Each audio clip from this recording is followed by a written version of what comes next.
Hola, saludos cordiales, sean todos bienvenidos en esta oportunidad. El grupo número 1 conformado por José Díaz, Nilson Monterroso y mi persona Robinson Parada, estaremos explicando la introducción de la causa de importante relevancia procesal en materia civil.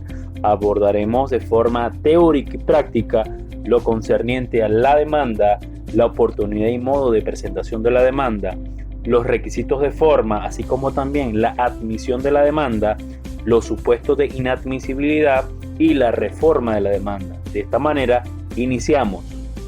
La demanda es el acto iniciador del proceso ordinario, según lo determina el artículo 332 del Código de Procedimiento Civil. De acuerdo con la norma legal citada, debe entenderse que ningún acto que no sea la demanda debe ser considerado como principio del procedimiento, por más que puedan efectuarse actos anteriores en preparación a la demanda. Es por ello que la demanda es el paso primigenio del proceso, común a todas las formas de este, contenido en un libelo, que no es otra cosa que el escrito mediante el cual se propone la demanda. El libelo de la demanda debe ser presentado en forma escrita, de acuerdo a lo establecido en el artículo 340 del Código de Procedimiento Civil. Para Rengel Romberg, la demanda en su referencia al proceso es una exigencia del principio dispositivo, según el cual corresponde a la parte y no al tribunal el planteamiento de la litis y la determinación de su alcance. Mediante la demanda se ejercita la acción y se hace valer la pretensión, que conforme a lo que plantea Calamandrei, la acción y la pretensión representan el interés individual y el interés público, que no se pueden considerar en el proceso como dos fuerzas en oposición, sino más bien como dos aspiraciones aliadas y convergentes, cada una de las cuales, lejos de buscar ventaja y menoscabo de la otra, consideran la satisfacción de la otra como condición propia. En este sentido, Calamandrei indica que el proceso sirve a las partes y las partes sirven al proceso. Así pues, siempre la resolución del juez satisface el derecho de acción. Solo si la demanda es declarada sin lugar, se rechaza la pretensión. El legislador venezolano no establece un concepto jurídico de lo que debe entenderse por demanda, solo enuncia en el artículo 338 del Código de Procedimiento Civil venezolano que se debe proceder por el procedimiento ordinario y conforme al artículo 340 que habla de los requisitos de forma de la demanda. Hay que destacar como característica de la demanda que es la única oportunidad de alegación que posee el demandante o actor y que además el lenguaje utilizado debe ser sencillo, fácil de entender y de lo que se pretende que se baste por sí mismo, claro, comprensible y sin ambigüedades. Oportunidad y modo de presentación de la demanda. El libelo contentivo de la demanda deberá ser presentado de forma escrita, de conformidad a lo preceptuado en el artículo 339 del Código de Procedimiento Civil, donde establece que el procedimiento ordinario comenzará por demanda que se propondrá por escrito en cualquier día y hora ante el secretario del tribunal o ante el juez, y que además las disposiciones de los artículos 342, 344 y 345 que establecen que el secretario debe compulsar tantas copias cuantos demandados aparezcan en él, certificando su exactitud, y enseguida se extenderá orden de comparecencia para la litis de contestación, orden que autorizará el juez, y que las copias o copias del libelo de la demanda se entregarán al alguacil encargado de realizar la citación, debiendo el secretario poner constancia en expediente que se libraron las compulsas acorde a lo señalado para la comparecencia, donde el emplazamiento será para el 20º día después que se haya citado al demandado o al último si fueron varios. Requisitos de forma de la demanda. Al redactar el libelo de demanda se debe tener en cuenta los requisitos que el legislador ha establecido en el Código de Procedimiento Civil, los cuales son: artículo 340, el libelo de la demanda deberá expresar: ordinal 1, la indicación del tribunal ante el cual se propone la demanda; ordinal 2, el nombre, apellido y domicilio del demandante y del demandado y el carácter que tiene. Es por ello que las leyes procesales exigen que en el escrito de demanda se identifique precisamente al demandado, ya que tal identificación garantiza el derecho de defensa de aquel que, calificado como demandado, resulte emplazado, y es además la clave en las acciones de condena, ya que determina sobre cuál persona se ejecutará el fallo declarado con lugar y en general permite fijar entre quienes surtirá efectos directos la cosa juzgada. Por lo tanto, la identificación del demandado es básica para dar curso a la demanda, resultando inadmisible, por contrario a derecho, una demanda que no mencione al demandado o que no se designe como tal a una persona natural o una persona jurídica.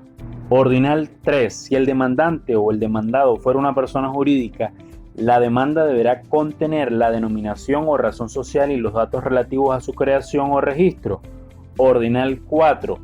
El objeto de la pretensión, el cual deberá determinarse con precisión, indicando su situación y lindero si fuera inmuebles, las marcas, colores o distintivos si fuera semoviente, los signos, señales y particularidades que pueden determinar su identidad si fuera mueble, y los datos, títulos, explicaciones necesarios si se tratare de derechos u objetos incorporales. La doctrina distingue entre el objeto mediato o inmediato de la pretensión se tratare de derechos u objetos incorporales.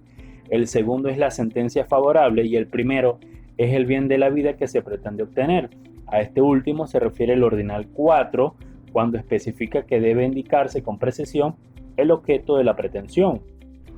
Ordinal 5. La relación de los hechos y los fundamentos de derechos en que se base la pretensión con las pertinentes conclusiones.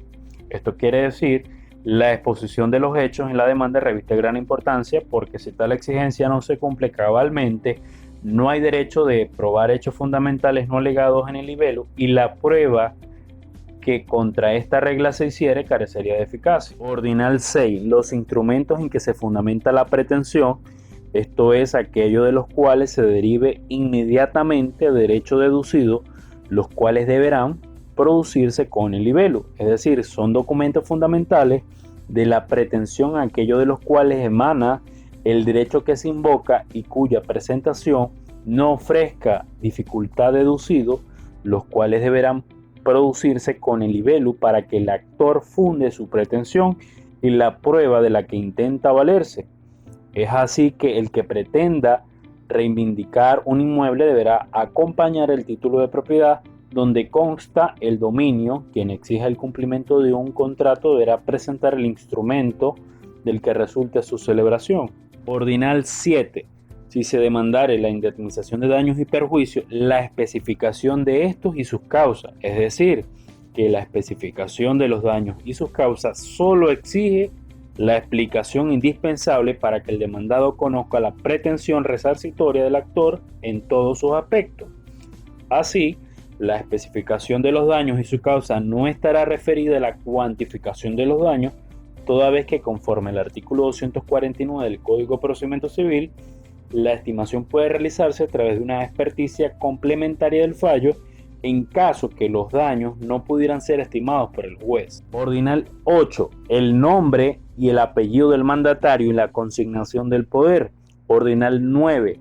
La sede o dirección del demandante, a que se refiere el artículo 174 del Código de Procedimiento Civil, el cual dispone que las partes y sus apoderados deberán indicar una sede o dirección en su domicilio o en el lugar del asiento del tribunal, declarando formalmente en el libelo de la demanda y en el escrito o acta de contestación la dirección exacta. Dicho domicilio subsistirá para todos los efectos legales ulteriores mientras no se constituya otro en el juicio, y en él se practicarán todas las notificaciones, citaciones o intimaciones a que haya lugar. A falta de indicación la sede o dirección exigida en la primera parte de este artículo, se tendrá como tal la sede del tribunal. A continuación, a modo de ejemplo, se presenta un escrito de libelo de demanda donde se evidencia cada uno de los requisitos de forma que establece el artículo 340 del Código de Procedimiento Civil. En el presente escrito podemos evidenciar en su encabezado que se encuentra inmerso el primer requisito del Ordinal 1, que establece la indicación del tribunal ante el cual se propone la demanda, que dice lo siguiente: ciudadano juez, distribuidor de primera instancia en lo civil, mercantil, tránsito, agrario y de trabajo de la circunscripción judicial del Estado Apure. En el siguiente párrafo está inmerso el nombre y apellido y domicilio del demandante y del demandado y el carácter que tiene, que se relaciona al requisito número 2. Igualmente está inmerso el requisito del ordinal 9, que establece la sede o dirección del demandante, a que se refiere el artículo 174 del Código de Procedimiento Civil. Es muy importante mencionar que en caso de un AP apoderado se debe mencionar y se debe cumplir con el requisito del ordinal 8, que establece que el nombre y apellido del mandatario y la consignación del poder. Capítulo número 1 del escrito de libelo de la demanda se hace mención de la relación de los hechos, dando así cumplimiento al ordinal número 5 del artículo 340 del Código de Procedimiento Civil, que se debe hacer mención de la relación de los hechos. Igualmente, en ese mismo párrafo o en ese mismo capítulo se cumple con el ordinal número 7, que establece que si se demandare la indemnización de los daños y perjuicios, se debe hacer una especificación de esto y sus causas. En el capítulo 2 se hace mención del objeto de la pretensión, dando cumplimiento así al ordinal número 4 del artículo 340 del Código de Procedimiento Civil, que establece como requisito el objeto de la pretensión.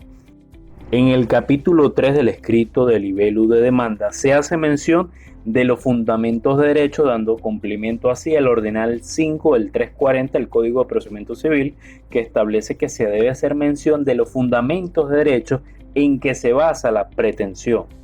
Una vez establecido en el capítulo 2 la relación de los hechos, en el capítulo 3 los fundamentos de derechos en que se basa la pretensión, se procede ahora en el capítulo 4 del escrito de libelo de la demanda enunciar las pertinentes conclusiones. Luego, en el capítulo 5 del escrito de libelo de demanda, se debe enunciar lo petitorio, dando así cumplimiento al requisito del ordinal 6 del artículo 340 del Código de Procedimiento Civil, que establece que en el escrito debo hacer mención del instrumento en que se fundamenta la pretensión. Una vez que se ha establecido el instrumento en que se fundamenta la pretensión, procedo inmediatamente a enunciar el derecho deducido, los cuales deberán producirse con el libelo. Buenos días, saludos cordiales. Quien les habla, Nilson Monterrosa. Dando continuidad por lo expuesto por mi compañero Robinson Parada, le voy a establecer los dos supuestos de la reforma a la demanda, que implica el lapso de emplazamiento y los efectos procesales y sustanciales de la interposición de la demanda. A continuación, en cuanto a la reforma a la demanda, se presentan dos supuestos. Primero, que se reforme el libelo sin estar presente el demandado. En ese caso se habrá de citar de nuevo al demandado. Segundo, que se reforme el libelo en presencia del demandado, en cuyo caso se considera que esté enterado y comienza a correr de inmediato los 20 días para la contestación de la demanda. Ahora bien, ¿qué implica en cuanto al lapso de emplazamiento? En el lapso de emplazamiento de 20 días de despacho implica que se le concederá al demandado 20 días más. No se rehable el lapso, se le concede otro lapso de emplazamiento para que imponga la nueva pretensión y en virtud de esto procede a ejercer las oposiciones que hubiere lugar. Para finalizar, es importante resaltar los efectos procesales y sustanciales de la interposición de la demanda. Efectos procesales. Primero, comienza el procedimiento ordinario. Segundo, hace surgir la obligación del juez de proveer la admisión. Tercero, obliga al tribunal a ordenar la comparecencia del demandado. Cuarto, a cenarse de la carga de gestionar la citación. Quinto, determina los términos de la litis, es decir, sujeto, objeto y causa. Efectos sustanciales. Primero, interrumpe la prescripción y conserva el derecho. Segundo, registro de libelo con el auto de comparecencia. Tercero, en algunos casos restringe el derecho. Artículo 1234, Ordinal 2, Código Civil. Elección de un deudor solidario. Buenos días, saludos cordiales. Quien les habla, José Díaz. Dando continuidad por lo expuesto por mi compañero Robinson Parada y Nilson Monterrosa, yo les voy a hablar sobre los supuestos de inadmisibilidad, admisión de la demanda, reforma de la demanda y oportunidades de la reforma procesal de la demanda. En cuanto a los supuestos de inadmisibilidad de la demanda será considerada inadmisible en los siguientes supuestos establecidos en el artículo 341 del Código de Procedimiento Civil. Que sean contrarias al orden público. El orden público en la esfera del derecho privado es una limitación a la autonomía que pretende eliminar aquellas conductas que son opuestas al interés común. En cuanto al derecho público, por su parte, entiende al orden público como aquel que surge del respeto por el ordenamiento jurídico y que representa la paz social. Si los ciudadanos respetan las leyes, la convivencia social se desarrolla en paz y armonía. Segundo, que sea contraria a las buenas costumbres. Eso va en relación a lo inmoral y la moral. La moral y las buenas costumbres es un término jurídico empleado para referirse a un conjunto de normas sociales que no alteren el orden público, preservando la paz y la seguridad, encontrándose estrechamente asociada a otros conceptos éticos y morales, tales como la decencia, el decoro, la dignidad y el pudor. Tercero, por ser contraria a disposiciones expresas en la ley, que ocurre cuando una persona participa en algún tipo de conducta escandalosa, tal como peleas o amenazas de peleas en público, ruidos excesivos, altos, gritos, música en un alto volumen e incluso permitir que un perro ladre durante largos periodos de tiempo. De lo anterior, de los tres supuestos de inadmisibilidad, procedemos a establecer la admisión de la demanda. La presentación de la demanda es un acto de voluntad de partes que por ese mero hecho va a tomar en la relación procesal la posición de autora. El auto de admisión está previsto en el artículo 341 del Código de Procedimiento Civil. Dicho auto de admisión cumple una función muy importante porque a través del mismo el juez ordena el procedimiento. La admisión implica que el juez dicte un auto que así lo ordene, señalando que la admite cuando ha lugar en derecho. Esta expresión es una reserva que formula el tribunal, con lo cual el tribunal lo que está diciendo es que le da un pase a la demanda, pero no prejuzga acerca de su fundabilidad ni acerca de su admisibilidad. Una vez admitida la demanda, no se podrá recurrir contra ella.